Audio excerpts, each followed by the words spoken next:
Bonjour, ici Andrea. On se retrouve aujourd'hui pour un nouveau podcast sur le thème post-bac. Pour cela, nous accueillons aujourd'hui Cassie. Bonjour tout le monde. Comment allez-vous, Cassie? Très bien, merci. Parfait. Vous êtes donc venue aujourd'hui pour nous parler de votre parcours professionnel. Que pouvez-vous nous dire sur celui-ci? Tout à fait. Alors, j'ai commencé mon parcours professionnel en première lorsque j'ai décidé de m'orienter dans la filière SMG. Puis en terminale, j'ai décidé de continuer dans cette filière en me spécialisant en mercatique. Puis à l'arrivée de Parcoursup, j'ai fait quelques recherches sur les formations qui pourraient me plaire, mais une seule ressortait vraiment du lot. J'ai décidé alors de tenter ma chance et d'y postuler. Et par chance, mon dossier a été accepté. C'est ainsi que je me suis retrouvée en BTS Communication. D'accord. Et quel élément vous a fait choisir cette poursuite d'études en BTS Communication? Et est-ce que votre parcours STMG vous a aidé dans votre parcours en BTS Communication? Alors, les éléments qui m'ont fait choisir cette filière sont dans un premier temps la poursuite d'études dans un domaine qui demande de la créativité. C'est ce qui m'a beaucoup plu. Et de plus, suite à cette formation, une poursuite dans l'événementiel est possible. Et l'événementiel était d'un domaine qui m'attirait beaucoup à cette époque. Et effectivement, pour moi, la filière STMG m'a aidée dans mon parcours, car c'est une filière très professionnalisante, et ce qui m'a été très utile pour mon BTS, car il s'agit d'une formation qui demande beaucoup de professionnalisme. D'accord, mais du coup, le domaine de l'événementiel ne vous intéresse plus maintenant?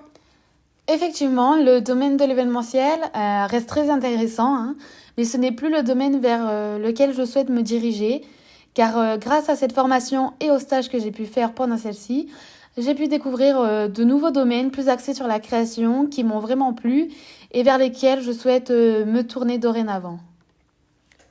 Ok, pensez-vous que finalement, vos deux formations sont, complémentaires, que votre parcours se suit et qu'il est logique?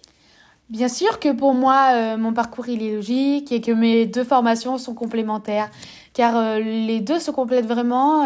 Lors de mon passage en BTS, par exemple, je n'ai pas senti de grands bouleversements, je ne suis pas arrivée dans un domaine qui me semblait totalement inconnu, j'ai retrouvé des choses similaires à ma formation précédente, et c'est ce qui m'a rassurée et m'a permis de ne pas être perdue et de vraiment accrocher avec ma formation. Super, vous avez un très joli parcours en tout cas. Mais avez-vous des regrets dans celui-ci, des choses que vous auriez aimé faire différemment?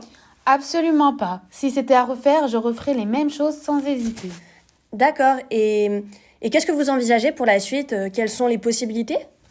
Avec cette formation, de nombreuses possibilités pour la suite sont possibles dans divers domaines, que ce soit l'événementiel, la communication digitale, le graphisme et des tas d'autres domaines.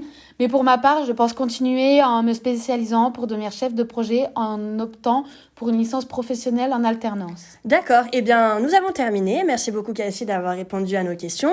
Votre parcours est vraiment intéressant. Nous avons été ravis de vous recevoir dans notre podcast. C'est moi qui vous remercie de m'avoir invité. J'ai été ravie d'échanger avec vous et en espérant avoir répondu à toutes les questions que vos auditeurs pouvaient se poser.